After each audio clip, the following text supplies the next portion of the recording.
Selamat pagi saudara-saudara terkasih dalam Tuhan Yesus Kristus. Dengan hormat kita mau bangkit diri. Kita akan mulai ibadah kita pada pagi hari ini.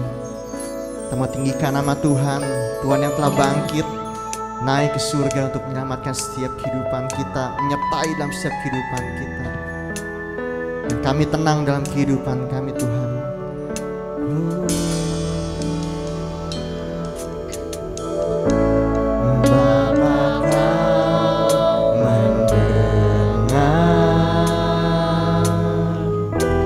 Seruan hatiku, tak pernah kau lepaskan dari kasih-Mu.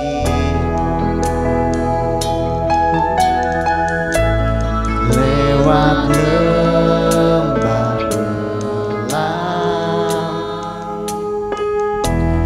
Kau temani aku,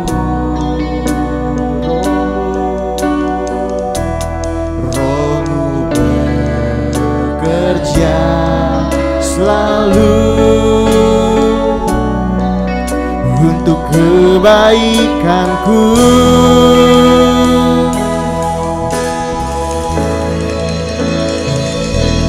Mengalir kuasa dari tempat maha tinggi, Bapa kekal mulia, Kau hadir di sini, memulihkan hati, menyembuhkan yang terluka. Ku kan tenang bersama-Mu, Bapa.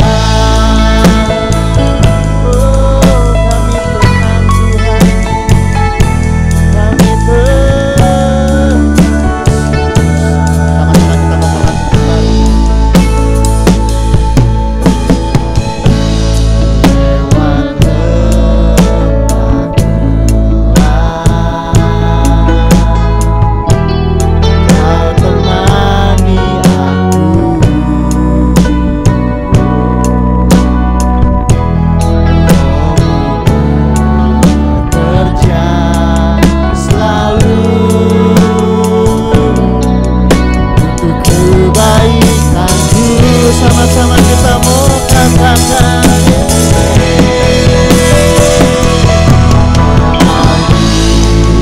kuasa dari tempat maha tinggi, Bapa kekal mulia, Kau hadir di sini, memulihkan hati, menyembuhkan yang terluka. Bukan tenang bersama-Mu, Bapa.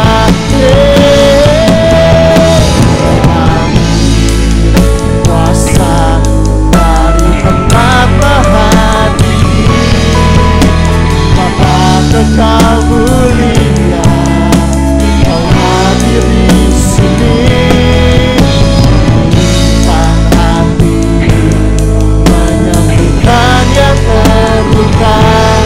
Bukan tenang bersama-Mu, Bapa. Sekali lagi, mengalir kuasa dari tempat maha, yes Tuhan, Bapa kekal mulia, Kau hadir Tuhan di tempat ini Tuhan. Kau memulihkan setiap kami Tuhan, menyembuhkan yang terluka. Ku kan tenang bersama-Mu, Bapa.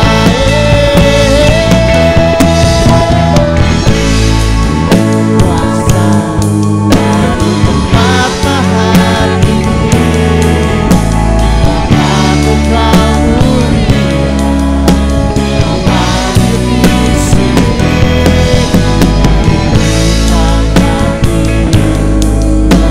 menyembuhkan yang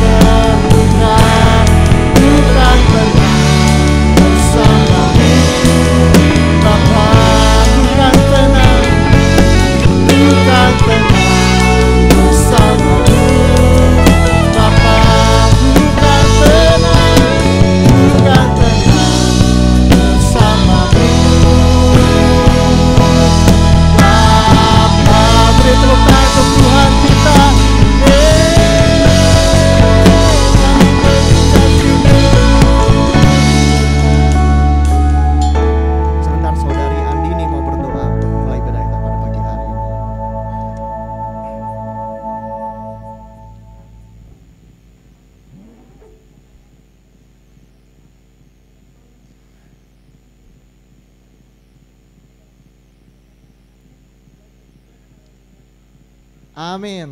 Ya, mungkin mic-nya kurang kedengeran yang di belakang. Kita ucap syukur pada pagi hari ini. Kita meninggikan nama Tuhan. Tuhan yang telah bangkit bagi setiap kehidupan kita dan menyertai dalam setiap kehidupan kita. Yesus kita yang ajaib. Yesus ajaib. Memberikan pujian buat Tuhan Yesus Kristus. Meninggikan nama Tuhan. Kau mati, bangkit bagi kami Tuhan.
Aku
kesetiaan-Mu Tuhan, Engkau Allah iman.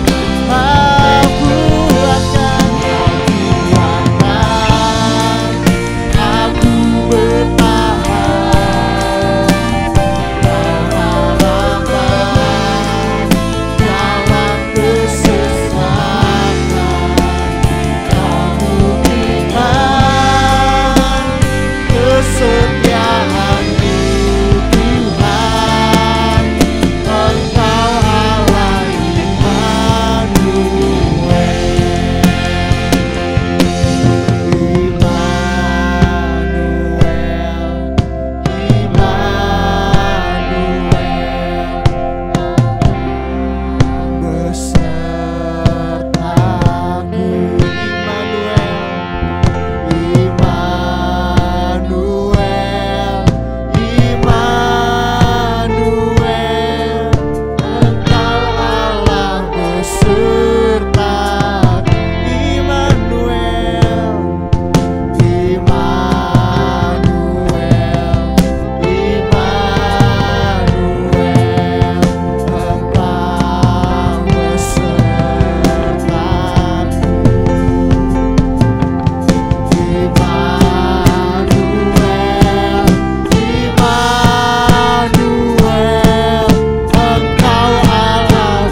kesetiaan-Mu Tuhan, Engkau Allah.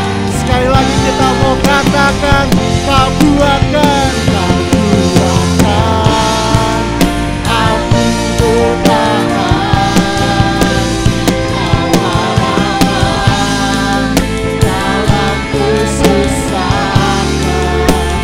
Kau iman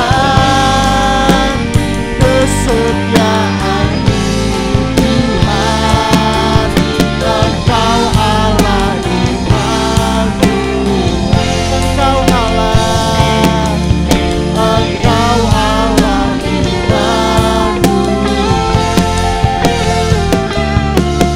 Engkau Allah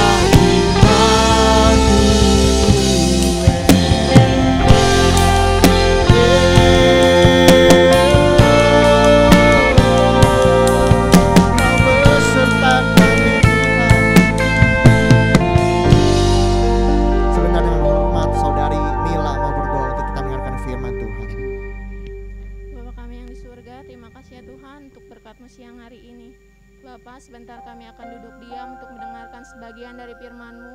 Berkati hamba-Mu ya Tuhan, biarlah lewat dari lidah mulutnya hanya firman-Mu saja ya Tuhan, biar tertanam dan bertumbuh di dalam hati kami. Bapa, kami siap untuk mendengarkan sebagian dari firman-Mu. Hanya di dalam nama Tuhan Yesus Kristus kami serahkan doa ini dan kami telah mengucap syukur. Haleluya, amin. Amin. Sementara saudara-saudari dalam Tuhan Yesus Kristus bisa kembali duduk. Nah, dengan hormat hambanya akan tampilkan untuk menyampaikan firman Tuhan. Selamat pagi saudara-saudara.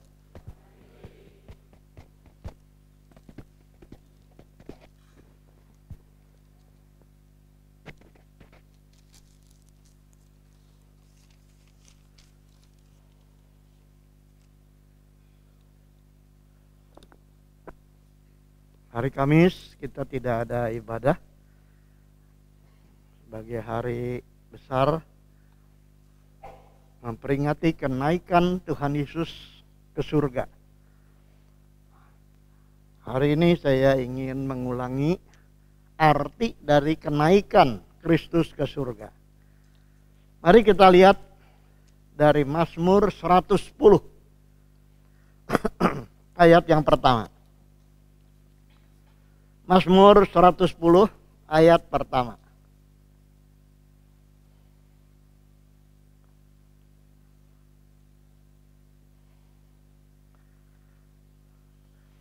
Kita baca bersama-sama ya.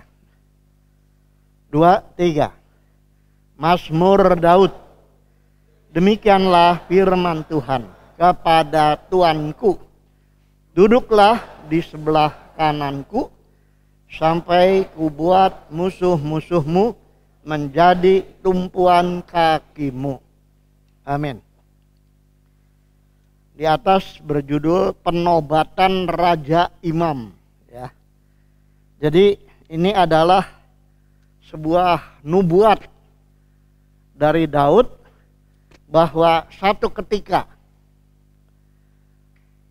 dikatakan bahwa seseorang disuruh duduk di sebelah kanan daripada Tuhan Allah sendiri, dan orang yang disuruh duduk di sebelah kanan ini akan melihat bahwa musuh-musuhnya itu semua ditaklukkan dan dikatakan akan dibuat sebagai tumpuan kaki dari orang yang disuruh duduk di sebelah. Ini nubuat atau ramalan dari Daud bahwa orang yang disebut anaknya, anak Daud, itu sebenarnya adalah oknum yang tertinggi yang pernah diturunkan ke dalam dunia ini, yaitu Yesus, yang akan satu ketika dia mati, bangkit dan naik ke surga. Dan setelah dia naik ke surga, dia akan disuruh duduk di sebelah kanan dari tahta Allah yang maha tinggi, dan semua musuh-musuh dia akan ditaklukkan di bawah kakinya. Jadi kenaikan Tuhan Yesus itu menggenapi janji Bapa bahwa Tuhan Yesus akan duduk di atas tahta dari Bapa tanpa Bapa kehilangan kekuasaannya. Ini diungkapkan di dalam Injil Matius pasal 22, dalam Injil Markus pasal 12, dalam Injil Markus pasal 16, dalam Injil Lukas pasal 20, dan di dalam Injil Lukas pasal 22. Dikatakan bahwa Yesus akan duduk di sebelah kanan Allah. Yesus akan duduk di sebelah yang maha kuasa.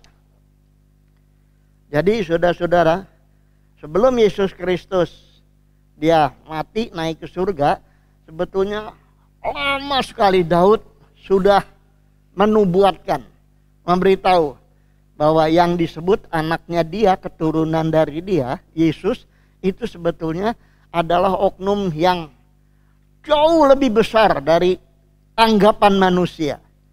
Dia adalah sebetulnya putra Bapa sendiri yang akan turun berinkarnasi sampai dia menggenapi seluruh tugas-tugasnya di dunia.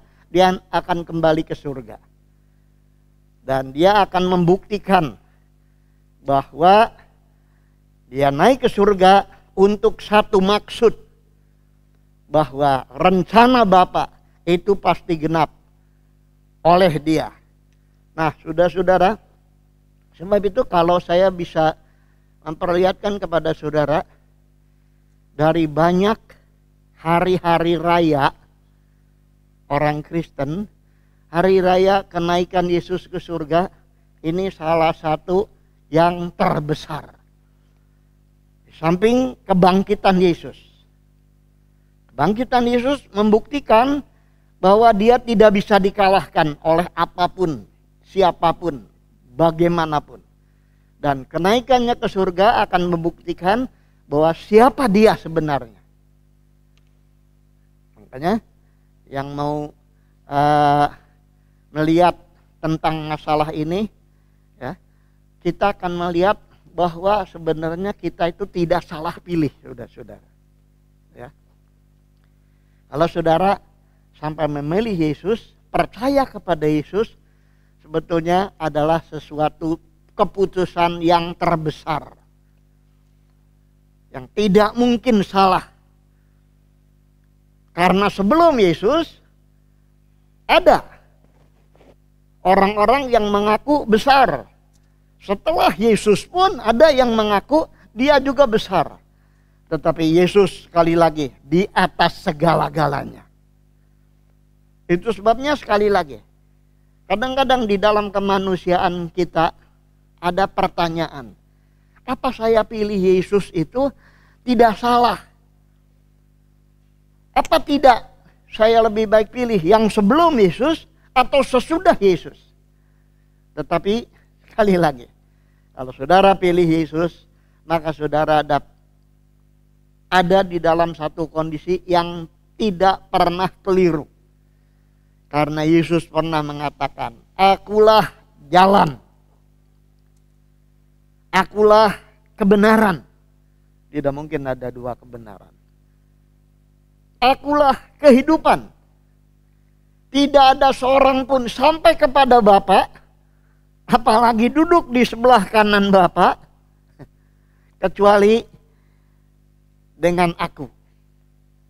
Jadi kalau ada orang mati, jangan doakan supaya nanti di sebelahnya Bapa. Karena yang sebelah Bapa itu sudah ada, yaitu Yesus Kristus. Di sebelah kanan, berarti tidak ada dua. Makanya Yohanes 10 ayat 30 mengatakan, aku dan Bapa itu satu. Dengan Yesus ada di sebelah kanan Bapa, memegang segala kekuasaan, Bapa tidak pernah kekurangan suatu pun.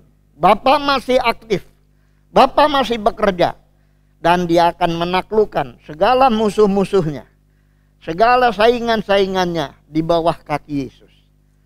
Makanya kenaikan Yesus itu bukan duduk di tahta Daud, bukan. Tahta Daud itu di dunia. Tetapi tahta yang maha tinggi, tahta Allah Bapa, itu lebih daripada tahta Daud. Yesus diharapkan oleh orang Yahudi, oleh orang Israel, duduk di tahta Daud sekarang.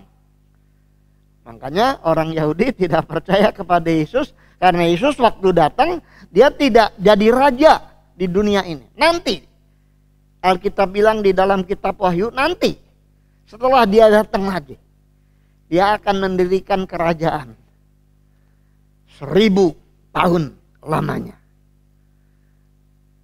Jadi sekarang dia dengan pergi ke surga, itu bukan duduk di tahta Daud, tetapi duduk di atas tahta Bapa, di dalam kerajaan surga. Makanya kalau kita diajar berdoa oleh Tuhan, diajar Bapa kami, datanglah kerajaanmu. Datanglah kerajaanmu. Jadi kerajaan Allah belum datang. Jadilah kehendakmu di bumi seperti di surga. Dan kita sedang menunggu ini. Sudah saudara, oleh sebab itu, apa artinya naik ke surga? Yesus naik ke surga. Ini berarti Yesus mendapat penghormatan tertinggi. Ya. Tidak ada seorang pun akan sampai kepada Bapa kecuali dengan aku. Berarti dia memegang kunci. Kunci kerajaan surga. Dan yang luar biasa, Tuhan pernah ngomong kepada murid-muridnya, kamu pun pegang kunci kerajaan surga. Siapa yang kamu bukakan pintu, maka dia bisa masuk. Tapi kalau kamu kunci, jadi kita pun sebetulnya dikasih kunci-kunci duplikat kerajaan surga. Itu sebabnya sebagai orang Kristen kita punya tanggung jawab moral. Tanggung jawab moral untuk membawa orang datang kepada Tuhan dan membukakan pintu surga untuk dia masuk ke dalam.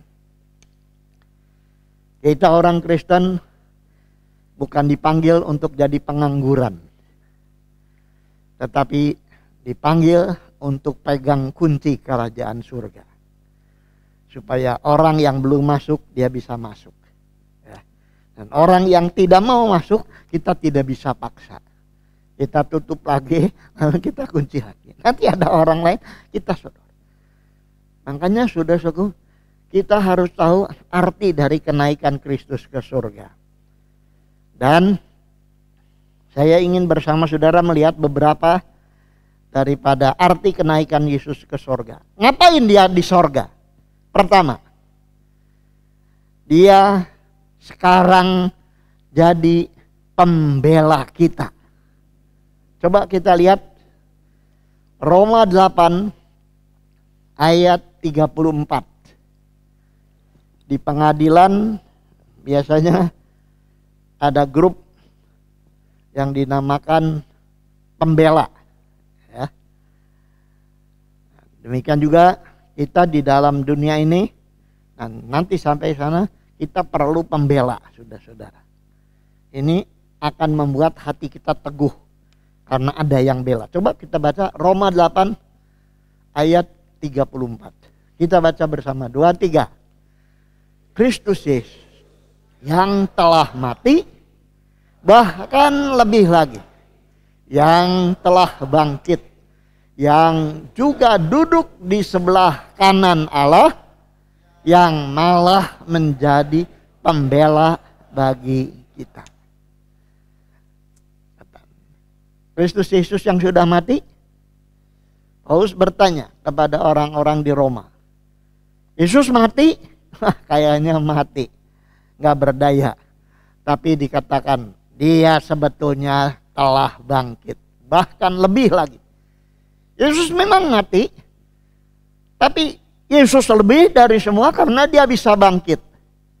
Dan setelah dia bangkit, dia duduk di sebelah kanan Allah, yang malah menjadi pembela bagi kita. Saudaraku, jadi ini yang harus kita sadari, bahwa kita ini orang-orang percaya yang hidup di dalam dunia ini punya seseorang di sorga yang jadi pembela bagi kita. Ya. Saudara lihat, kadang-kadang hidup di dalam dunia ini ada sebuah pertempuran. Seperti Ayub, enak-enak dia sudah bagus, hidup saleh, hidup hormat kepada Tuhan, takut kepada Tuhan, dan menghindari kejahatan. Tahu-tahu kok bisa sengsara karena ada yang ganggu, saudara. Ada yang bisa juga menghadap ke sana, lalu mau tahu, dia hidupnya pasti kamu kasih enak terus. Tapi ternyata Ayub dapat kesulitan. Tetapi saudaraku, kita lihat orang yang betul-betul beribadah kepada Tuhan dengan sungguh-sungguh, akhirnya bisa keluar dari kesulitan. Karena apa? Karena ada pembela. Ya. Ada yang bela, saudara-saudara. Tuhan bilang, boleh kamu coba apa saja, tapi ingat, nyawanya jangan kamu ganggu. Begitu juga dengan kita punya hidup sekarang. Apa saja bisa datang di dalam hidup manusia, tetapi kita ini punya pembela. Kalau belum waktunya, Tuhan tetap bela kepada kita. Amin. Itu sebabnya saudaraku, kita jangan mempunyai hidup yang frustrasi, hidup yang gampang kecewa, yang gampang patah semangat. Karena apa, saudara? Karena kalau kita bersandar kepada Tuhan, dia di sebelah kanan Bapa itu, dia bela. Dia bela. Nanti dalam poin berikutnya, saya akan gambarkan bahwa dia bela itu dengan jalan dia jadi pengantara. Saudara. Ini nanti yang terakhir saya akan terangkan. Tapi saudara, pegang dulu kata ini, pembela. Dia menjadi pembela. Coba kalau saudara di jalan ketemu dengan seseorang musuh, ya, lalu ternyata musuh itu lebih kuat dari kita, saudara-saudara. Tapi ternyata di belakang kita punya pembela. Orang yang akan bela kita. Maka saudara bisa berjalan di depan itu dengan satu keyakinan, bahwa memang saya bisa kalah sama dia, tetapi ada yang bela. Kita jalan itu lain, saudara-saudara. Ya. Jalan dengan satu kepastian, bahwa memang walaupun saya tidak kuat melawan dia, tetapi ada yang di belakang saya, ada yang membela. Saudaraku, orang Kristen tidak lebih daripada orang biasa. Bisa sakit, ya kan? Bisa gagal dalam bisnis. Bisa juga kita menghadapi ancaman-ancaman. Tetapi ingat, kita punya pembela. Kita punya pembela di hadapan Bapa. Yang Bapa itu akan dengar kata-kata dari Yesus Kristus. Sebab dia letakkan di sebelah kanan, itu maksudnya diberi penghormatan tertinggi untuk didengar. Saya gambarkan Allah ini seperti manusia. Padahal Allah itu roh, bukan manusia. Tetapi bahasa yang dipakai itu bahasa di dalam dunia. Seperti pada waktu saya kasih contoh. Ahok dipersalahkan dalam penistaan agama. Maka dihadapkan ya, saksi-saksi ahli dari kedua pihak. Jadi ternyata saksi-saksi dari pihaknya Ahok tidak cukup kuat untuk membela. Akhirnya apa? Vonisnya 2 tahun. Ya kan? Ya sudah dibela, tapi pembelaannya tidak sampai bisa mengalahkan pihak sebelah sini. Akhirnya masuk 2 tahun. Hadiahnya apa bagi Ahok? Hadiahnya apa? 2 tahun di penjara. Pulang dari penjara dapat?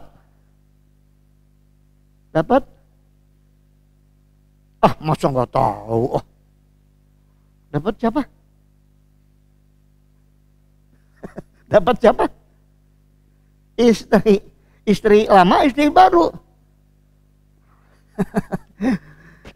Saya tidak mendukung ya. Hanya kasih contoh. Kalau tidak ada yang bela, pembelaannya kurang kuat, tetap masuk penjara, saudara-saudara. Begitu juga kalau saudara di dunia ini salah pilih, ya, nanti menghadap tahta Bapa, tidak cukup dibela, tetap akan masuk di dalam hukuman. Tapi jangan takut. Karena Tuhan janji bukan hanya membela. Tetapi dia juga sekarang di dunia ini, walaupun kita tidak kuat menghadapi apa yang kita akan hadapi, Yesus juga di sana menyiapkan kekuatan kuasa sorgawi bagi kita di bumi ini. Ini yang saya renungkan luar biasa. Yesus nanti memang bela.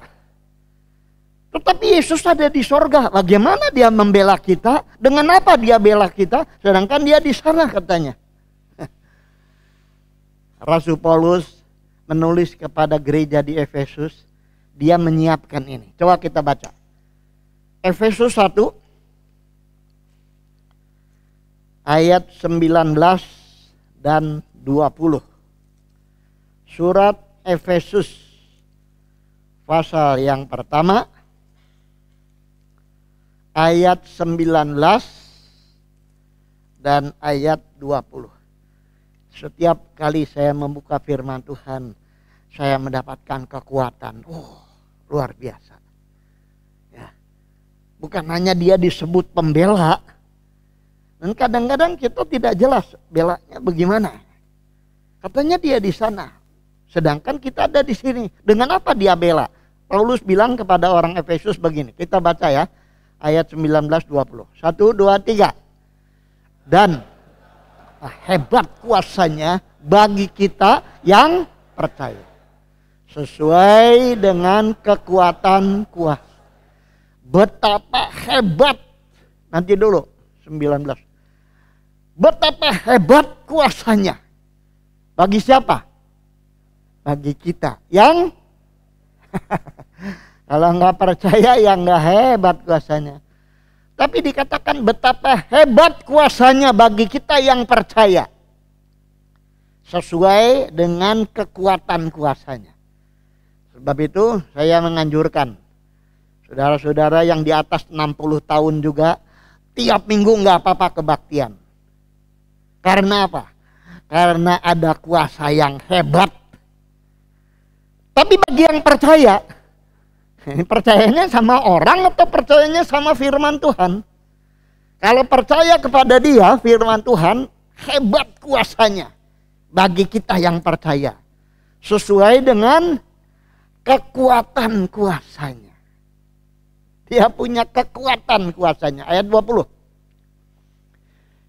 Yang di dalam Kristus dengan membangkitkan dia dari antara orang mati dan mendudukkan dia di sebelah kanan di sorga. Hebat kuasanya yang dikerjakan bagi kita ini, yang dikerjakannya di dalam Kristus. Pertama dengan membangkitkan Yesus dari antara orang mati dan mendudukkan dia di sebelah kanannya di sorga. Jadi kuasa yang membangkitkan Yesus itu juga akan mengerjakan bagi kita kuasa yang sama. Suatu kuasa yang dikerjakan, coba ayat 19 lagi. 19. Hebat kuasanya bagi kita sesuai dengan kekuatan kuasanya. Ada kekuatan kuasa. Hebat. Hanya sekali lagi. Bagi yang percaya kepada dia. Ini penting kata. Bagi kita yang percaya. Makanya di dalam hidup kita selalu dengar. Lihat di HP. Berita-berita. Kata-kata apa saja. Yang benar apa tidak. Hoax apa bukan. Nggak tahu. Pokoknya kita percaya. Maka kita terpengaruh, saudara-saudara. Tapi kalau kita tahu hebat kuasanya bagi kita yang percaya kepada dia. Dia punya kekuatan kuasanya. Untuk melakukan sesuatu yang besar. Kemarin saya ditanya sama menantu saya. Waktu Sadrah, Mesak, Abednego itu di api. Ya. Daniel kemana? Saya juga nggak tahu.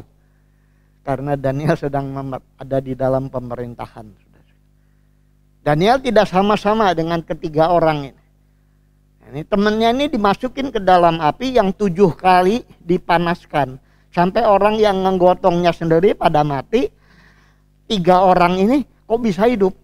Bahkan ada satu yang kelihatan seperti anak dewa. Artinya lain satunya. 3 kok jadi 4. Nah ini. Hebat kuasanya bagi mereka yang percaya. Lalu ternyata mereka lolos. Daniel juga dimasukin ke lubang singa. Harusnya singa-singa itu langsung rangsek tubuh Daniel. Tapi ternyata hidup. Dari mana ini? Nah ini. Yang dinamakan kuasa yang hebat, sudah-sudah. Ya. Dia menyiapkan kekuatan kuasa sorgawi bagi kita. Jadi ada sesuatu yang luar biasa yang dikerjakan. Dan ini disalurkan oleh Tuhan Yesus melalui Roh-Nya yang kudus di dalam dunia ini. Sebab itu kita mesti terus ada di dalam kuasa dari Tuhan, yaitu dalam kuasa Roh Kudus. Sebab Tuhan pergi ke sorga, dia mengutus Roh-Nya untuk mengerjakan sesuatu.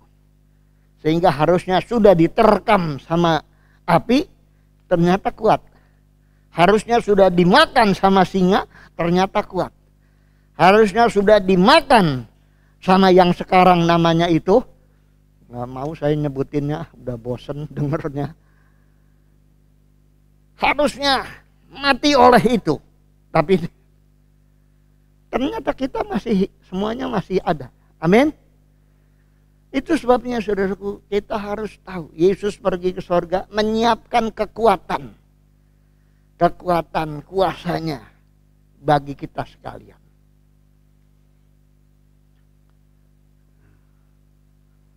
kasih tempat duduk. Mungkin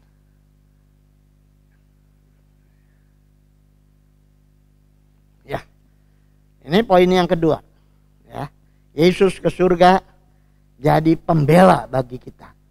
Yang kedua, Yesus ke surga menyiapkan kekuatan kuasa sorgawi bagi kita. Saudaraku, jadi kuasa sorga itu disiapkan. Ya. Yesus pegang kekuatan. Kalau dia suruh untuk kekuatannya itu, makanya kita ini kadang-kadang gak berdaya, saudara. Ya.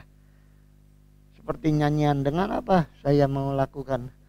Tapi kalau ada kuasa Tuhan, apa yang sulit kita lakukan bisa terjadi. Yang ketiga,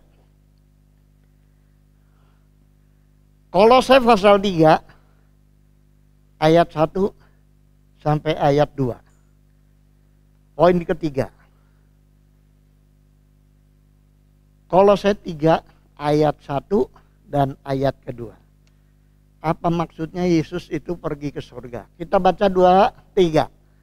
Karena itu, kalau kamu dibangkitkan bersama dengan Kristus, carilah perkara yang di atas, di mana Kristus ada, duduk di sebelah kanan Allah. Ayat 2, pikirkanlah perkara yang di atas, bukan yang di bumi. Kalau kamu sudah dibangkitkan bersama dengan Kristus, dikatakan carilah perkara yang di atas. Dalam pasal 3 tadi, kalau kamu dibangkitkan bersama dengan Kristus, carilah perkara yang di atas, di mana Kristus ada. Ngapain? Duduk di sebelah kanan Allah. Karena Kristus di sana, kita harus memikirkan perkara yang di atas, bukan yang di bumi.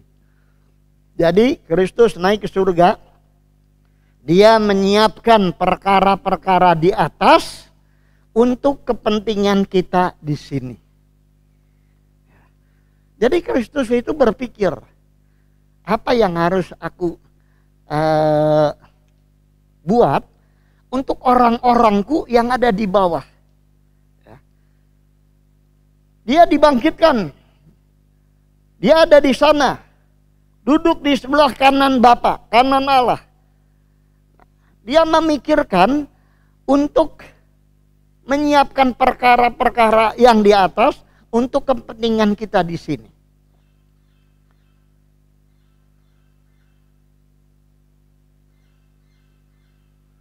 Saya harap HP-nya di silent atau kalau bisa dimatikan saja.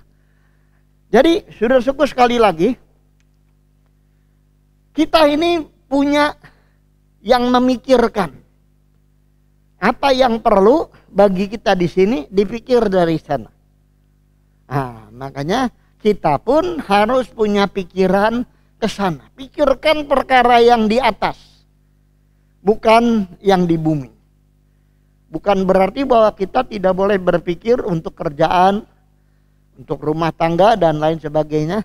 Tapi harus ingat bahwa kita nih punya yang memikirkan. Punya yang memikirkan untuk nasib kita di dunia ini. Seperti begini, saudara-saudara. Ya. Kita punya pekerja, sudah pulang ke Kobelo.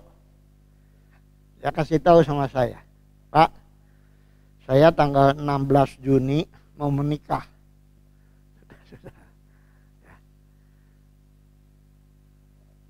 Istrinya seorang pendeta, saudara-saudara.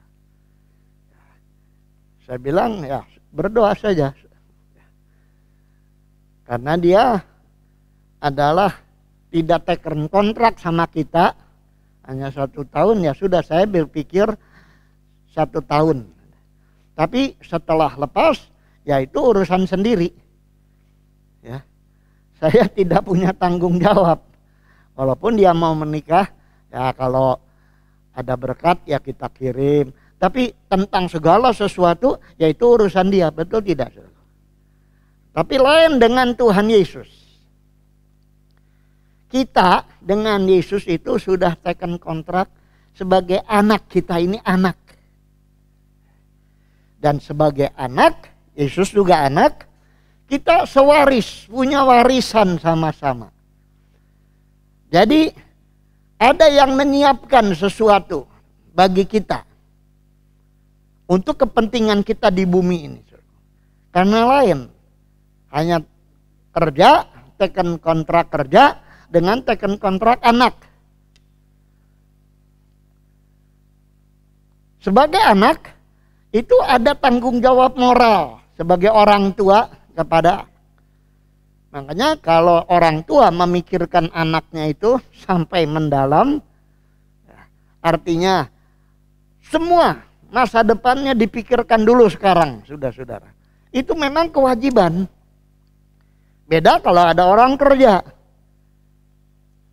Hanya sebetulnya saya sudah sampaikan sama dia. Hubungan kita, saya ingin lebih. Ingin lebih hanya dari sekedar kenalan saja, kamu dikirim dari sekolah. Tapi ini hanya tawaran saja, sudah. Makanya saya bilang, kamu di Dengklok dulu dah. Sampai ulang tahun saya. 74 nanti setelah itu.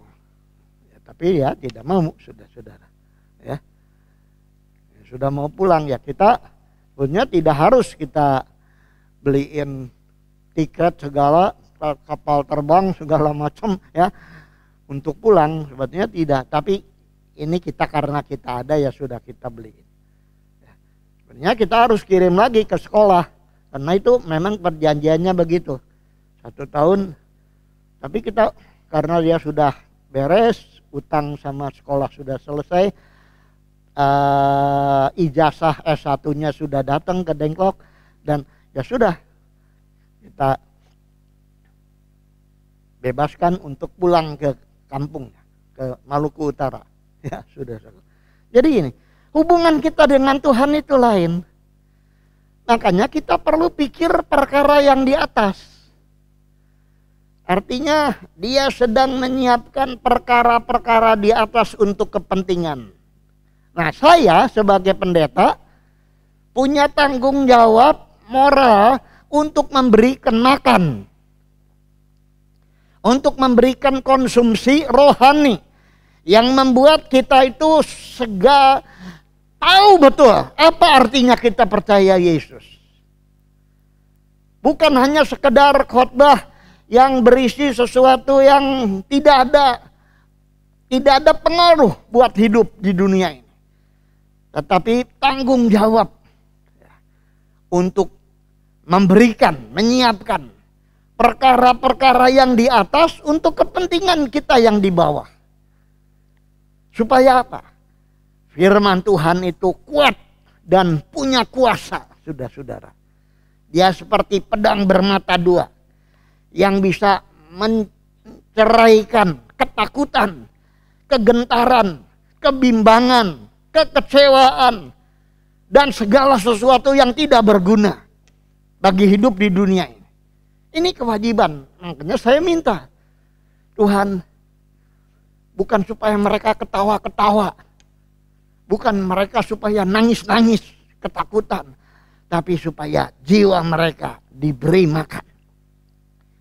Jiwa mereka diberi kata-kata yang membuat kita ini jadi berani hidup, bukan berani mati.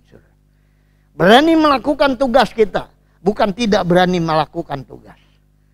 Itu sebabnya, saudaraku, kita menjadi orang-orang Kristen yang punya persediaan di atas bagi kepentingan kita di dunia ini.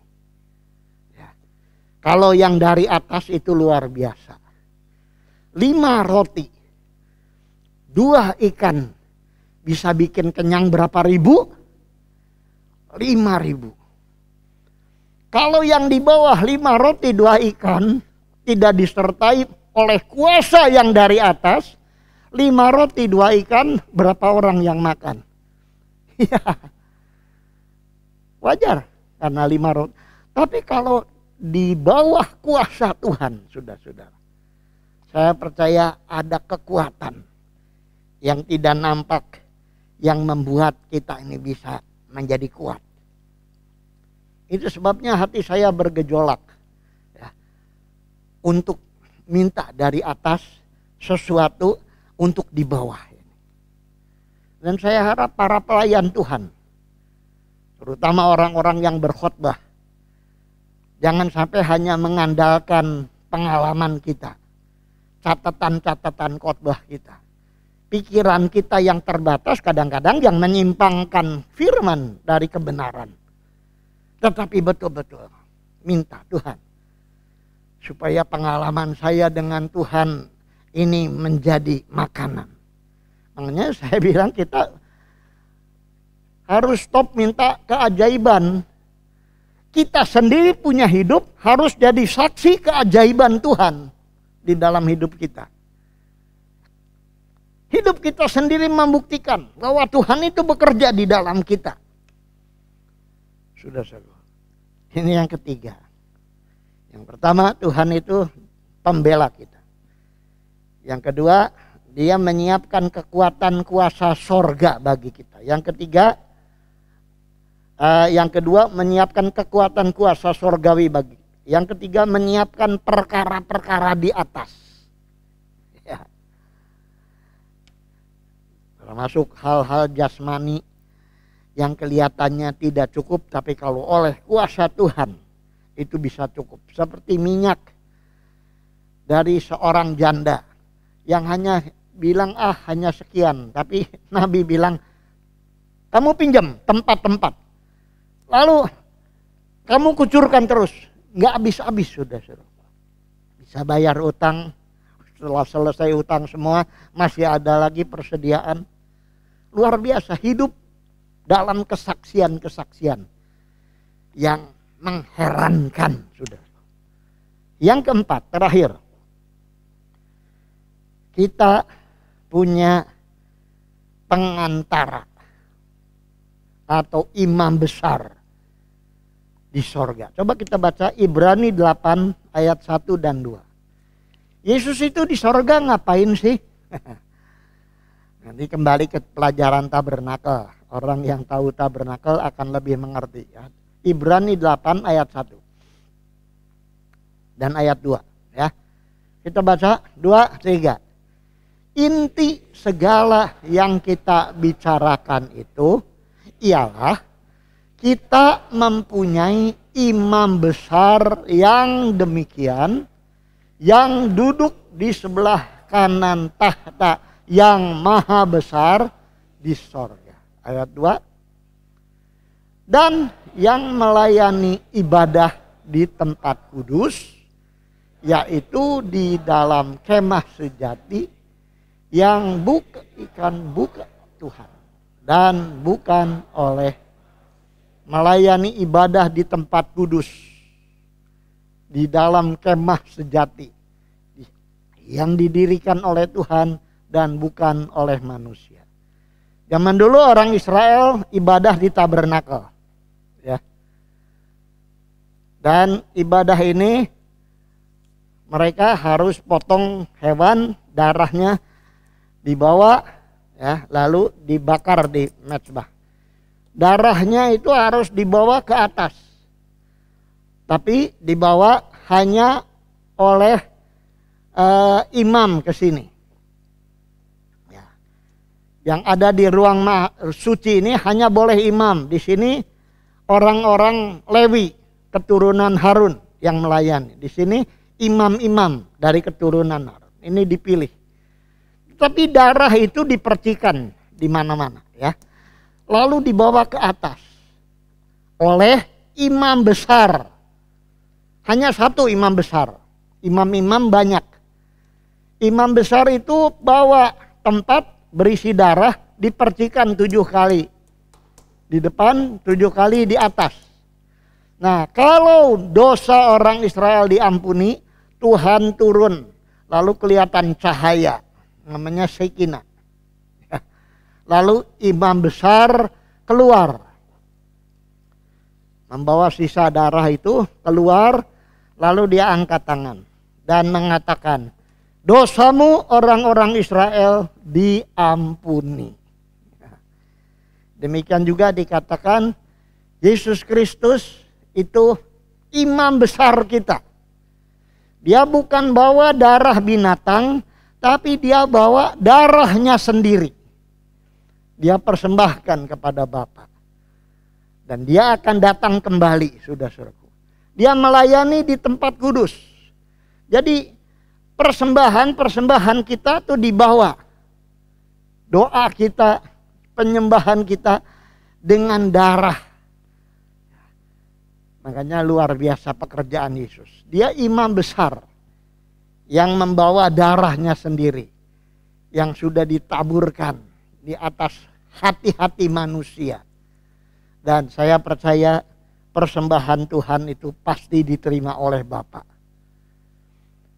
Dosa kita pasti diampuni oleh Tuhan. Amin. Tetapi ingat, jangan bikin Tuhan sedih dengan kita sengaja-sengaja berbuat dosa. Sudah.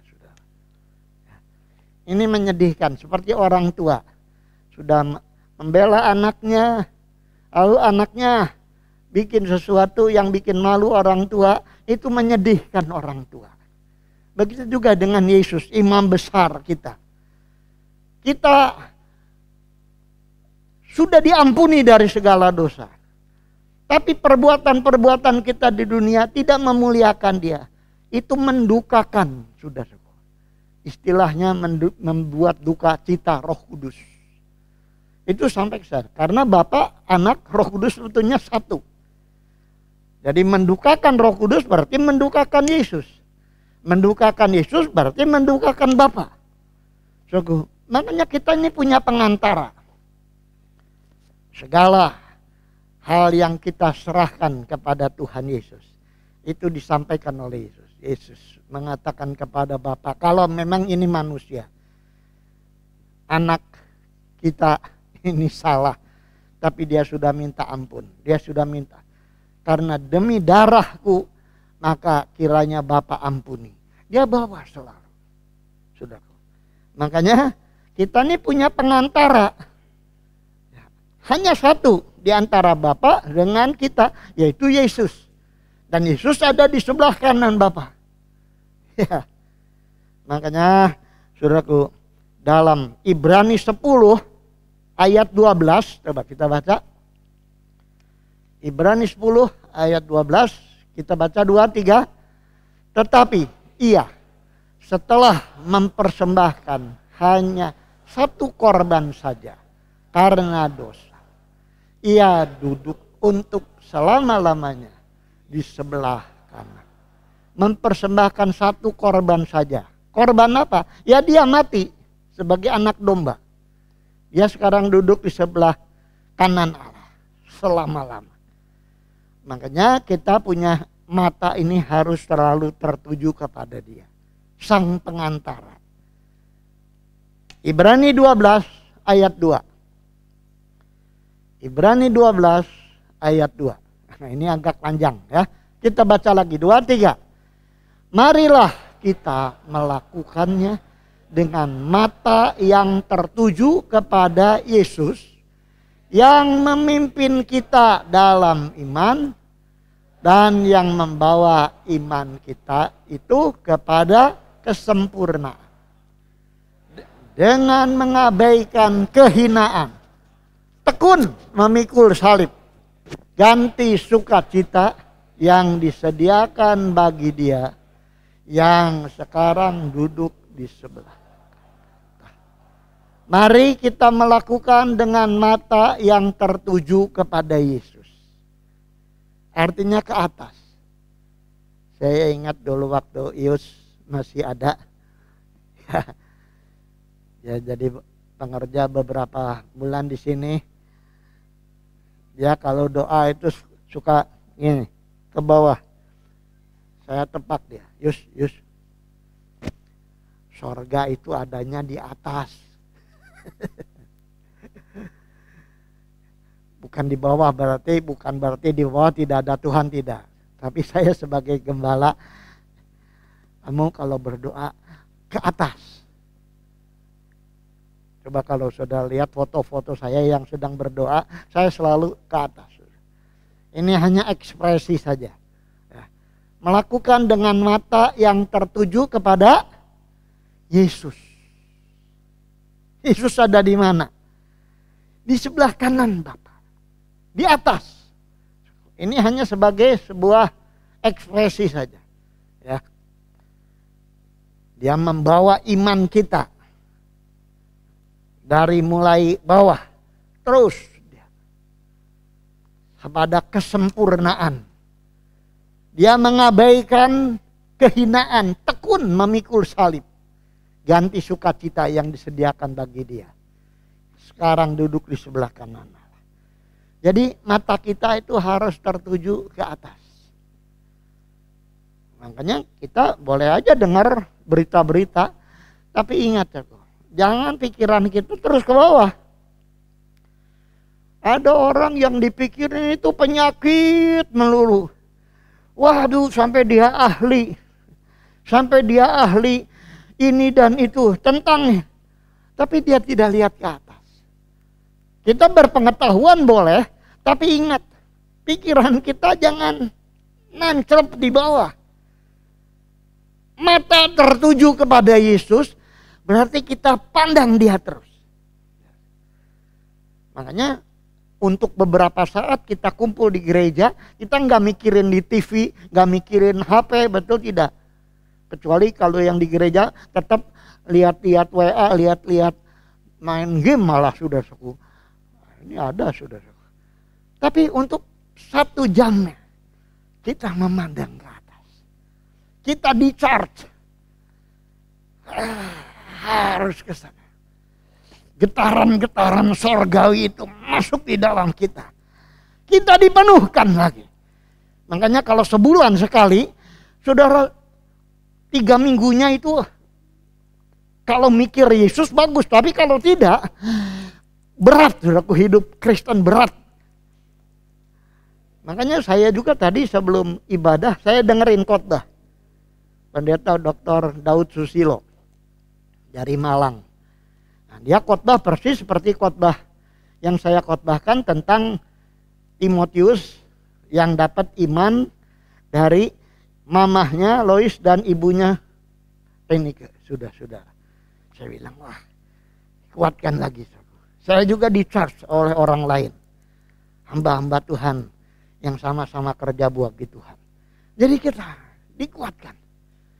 Jangan kita nih di-charge terus oleh dunia yang bikin takut. Dunia yang ngajakin perang. Dunia yang tidak aman. Tapi kalau kita di-charge oleh Tuhan, kita jadi kuat. Amin. Dan yang terakhir, terus punya hati nurani yang baik di dalam hidup ini. 1 Petrus 3 sebagai ayat terakhir, ayat 21 dan 22. 1 Petrus 3 ayat 21 dan 22. Kita akan baca 2-3. Juga kamu sekarang selamatkan oleh kiasannya, yaitu baptisan. Maksudnya bukan untuk membersihkan kenajisan jasmani, melainkan untuk memohonkan hati nurani yang baik oleh kebangkitan Yesus 22 yang duduk di sebelah kanan Allah. Setelah naik ke surga, sesudah segala malaikat, kuasa dan kekuatan ditaklukkan. Semua sudah takluk, baru dia naik ke surga. Dan kita, saudara-saudaraku, harus mempunyai mata yang tertuju supaya apa? Hati nurani kita bersih. Ini. Hati nurani kita bersih dari segala macam kecemaran, dari segala macam ketakutan, dari segala macam ketidakpastian. terutama dari dosa-dosa yang ingin membuat kita ini jadi kacau. Marilah hati nurani kita bersihkan. Sebagai istri, marilah kita jadi istri-istri yang baik. Amin. Sebagai suami, jadilah suami-suami yang baik. Sebagai anak-anak, jadilah anak-anak yang baik. Yang menyukakan orang tua. Sebagai orang tua, jadilah orang tua yang baik. Yang mengayomi anak-anak. Mengayomi cucu. Saudaraku, sebagai anggota gereja yang baik, marilah kita jadi anggota gereja yang baik, yang jadi terang. Sehingga lebih banyak orang datang kepada Tuhan Yesus daripada orang yang keluar, saudara-saudara. Mari kita berdiri bersama-sama. Firman-Mu pelita bagi kakiku, terang bagi jalan. Firman-Mu.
Berkat-berkat surgawi yang indah bagi kami semuanya. Sungguh Bapa, biar fokus kami bukan hal-hal materi yang di dunia, yang sebentar lagi akan kami tinggalkan. Dengan Tuhan kenaikan-Mu, Engkau sedang Tuhan mempersiapkan kedatangan-Mu yang kedua kali untuk menjemput kami mempelai-mempelai-Mu yang siap Tuhan pada akhir zaman ini. Terima kasih Bapa, terima kasih. Berkati hamba-Mu, berkati Bapak Gembala kami, berkati ya Tuhan umat-Mu, berkati setiap pelayan-pelayan Tuhan. Kami bersyukur, kami alaskan doa kami dalam nama Tuhan Yesus Kristus. Haleluya, amin.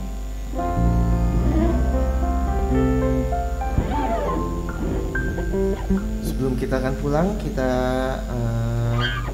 akan mendengar beberapa pengumuman, memang tidak banyak. Terima kasih untuk pelayanan yang sudah diberikan oleh Bapak Gembala dan semua para pelayan-pelayan yang melayani kita pada pagi hari ini. Lalu Bapak Ibu, terima kasih untuk setiap pemberian yang diberikan, baik persembahan, lalu perpuluhan, dana misi, dana sosial, dan dana pembangunan. Tuhan Yesus memberkati. Sekian pengumuman, tidak ada lagi. Mari sama-sama kembali, kita akan bangkit berdiri, kita akan menerima doa berkat. Sebelumnya kita akan menyanyikan lagu Terima Kasih Tuhan untuk kasih setiamu.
Berkat dan penyertaan Kau Tuhan dalam kehidupan kami Tuhan. Kami telah bangkit dan menebus setiap kesalahan kami juga Tuhan. Dan pada kesempatan kali juga kami telah mendengarkan firman-Mu Tuhan, yang terus menguatkan kami Tuhan dan meneguhkan iman kami di dalam Engkau Tuhan.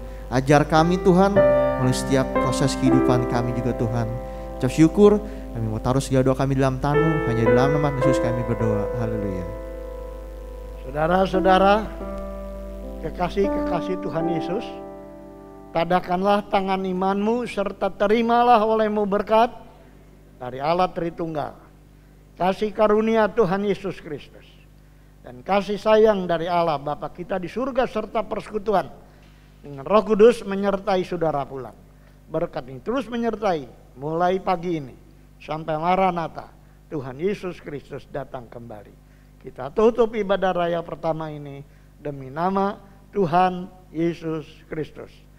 Kita semua yang percaya berkata, amin. Selamat pagi, Tuhan memberkati.